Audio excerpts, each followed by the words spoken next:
అందరికీ కూడా క్రిస్మస్ శుభాకాంక్షలు. నా పేరు పాస్టర్ సంజీవ్ కుమార్. మరి ఈరోజు ఇక్కడ కొంచెం సమయం దేవుని వాక్యాన్ని పంచుకోవడానికి నన్ను ఆహ్వానించారు.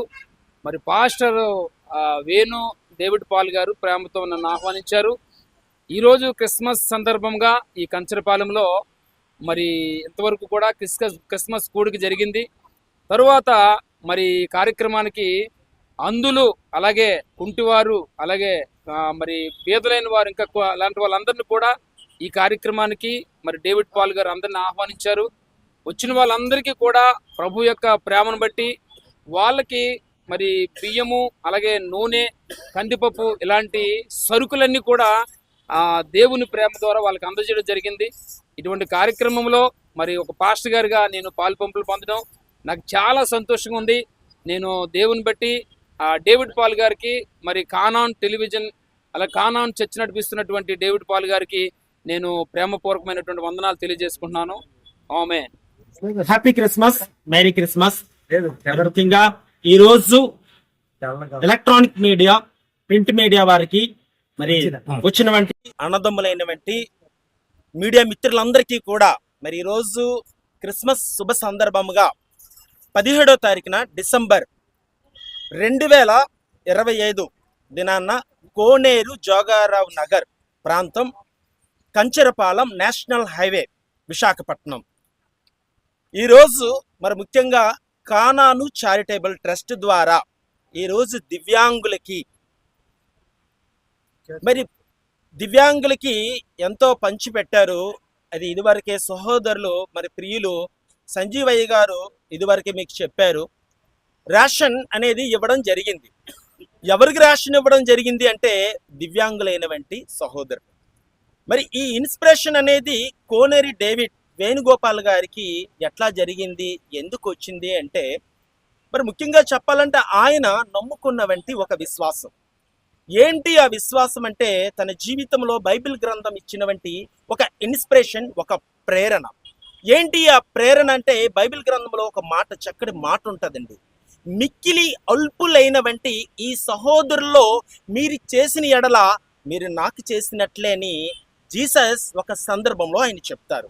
ఏంటంటే ఒక పేదవాడికి, ఒక నిరుపేదకి, ఒక అభాగ్యుడికి, ఒక అంధుడికి, లేకపోతే ఒక వికలాంగుడికి మీరు సహాయం చేస్తే, గ్లాసుడు మంచినీళ్ళు ఇస్తే స్వతహాగా మీరు నాకు చేసినట్లే అని యేసువారు, జీసస్ వారు ఒక సందర్భంలో చెప్పడం జరుగుతుందండి. ఆ ఇన్స్పిరేషన్తోనే ఈరోజు కోనేరి వేణుగోపాల్ గారు ఈ యొక్క క్రియని చేయడం జరిగింది. అయితే మరి వీళ్ళు మరి చాలామంది ఉన్నారు కదా, ఎమ్మెల్యేలు, ఎంపీలు, లేకపోతే రాజకీయ నాయకులు, మరి పెద్ద పెద్దవారు, గనులను పడుచున్న వారు మరి వీళ్ళు ఉన్నారండి, పేరుకైతే ఉంటారు. బహుశా వాళ్ళకి ఇవ్వడానికి సామర్థ్యాలు ఉంటాయి, శక్తి ఉంటుంది, ఇవ్వడానికి మరి వాళ్ళకంటూ ఒక భాగ్యం ఉంది. కానీ ఇన్ని ఉన్నా మరి ఎందుకు ఇవ్వలేకపోతున్నారంటే బహుశా వారికి ఆ ఆసక్తి లేకపోవచ్చేమో, లేకపోతే వాళ్ళకి ఆ ఇంట్రెస్ట్ లేకపోవచ్చేమో, లేకపోతే వాళ్ళకి ఆ సమయాన్ని ఉండకపోవచ్చేమో, లేకపోతే ఇటువంటి ప్రజల పట్ల, ఇటువంటి వారి పట్ల ఒక దయాదాక్షిణ్యమైనటువంటి ఒక కంపాషన్ మైండ్ వాళ్ళకు ఉండకపోవచ్చేమో. అంటే నేను వారిని తప్పు పట్టడం లేదు, కానీ ఒక విషయం అండి, మన దేశంలో ఒక సామెత అనేది ఒకటి ఉంటుంది. ఏంటంటే దేశమును ప్రేమించుమన్నా మంచి అన్నది పెంచుమన్నని గురజాడ అప్పారావు గారు ఒక సందర్భంలో మాట్లాడుతుంది. ఏంటి దేశంలో మంచి పెంచడం అంటే ఈరోజు చాలా మట్టుగా చెప్పాలంటే దేశం నాయకులు, లేకపోతే అనేకమైనటువంటి వారు ఇటువంటి ప్రజల పట్ల కనీసం ఒక జాలి, ఒక దయ, కరుణ లేనివంటి మరి వీళ్ళకు క్రాస్ చేసుకుంటూ వెళ్ళిపోతుంటారండి. కానీ ఈరోజు సమాజంలో ఒక మంచి పని అంటే దేశాన్ని మేము ప్రేమిస్తున్నాం అనేది ఎట్లా తెలుస్తుందంటే ఇలాంటి సామాజికమైనటువంటి కార్యక్రమాలు చేయడం ద్వారానే తెలుస్తుంది. సో ఈ ఇన్స్పిరేషన్ అనేది, ఈ ప్రేరణ అనేది ఒక బైబిల్ గ్రంథం మరి కోనేరి డేవిడ్ పాల్ గారికి ఇచ్చింది కనుకనే ఈరోజు కానాను చారిటబుల్ ట్రస్ట్ ద్వారా ఇటువంటి ఒక మంచి కార్యక్రమం, ఒక మంచి పని ఈరోజు ఆయన చేయగలిగారని నేను సభాముఖంగా మీ అందరితో నేను విన్నవించుకుంటున్నానండి. నా పేరు డేవిడ్ రాజు. నేను వికలాంగుల హక్కుల పోరాట సమితి రాష్ట్ర ప్రధాన కార్యదర్శిగా పనిచేస్తున్నాను.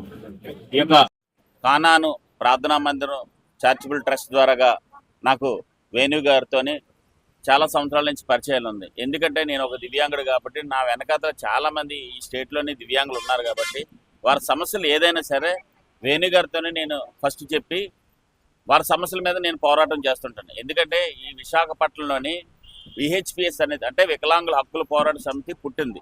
ఈ పుట్టినప్పటి కాడి నుంచి ఆయనతో మాతో ప్రయాణం చేస్తున్నారు. అంటే మా దివ్యాంగుల పట్ల ఆయన ఉన్న మంచి మనసుతోనే నేను ఫోన్ చేసిన వెంటనే ఆయన వచ్చి స్పందించి ఈ రాష్ట్రం వరకు రాష్ట్ర ప్రభుత్వం వరకు తీసుకెళ్ళి మా సమస్యల మీద ఆయన సోషల్ మీడియా ద్వారా తెలియపరుస్తున్నారు. తెలిసిన వెంటనే మేము ఇక్కడ సైట్ కోసం మాట్లాడాను. ఇక్కడ వికలాంగుల హక్కుల పోరాట సమితి నుంచి వెంటనే ఒక వారం రోజుల తర్వాత చంద్రబాబు నాయుడు గారు మేము వికలాంగులకు ఒక ఆఫీస్ అనేది అమరావతిలోనే శాంక్షన్ చేస్తున్నామని చెప్పడం జరిగింది.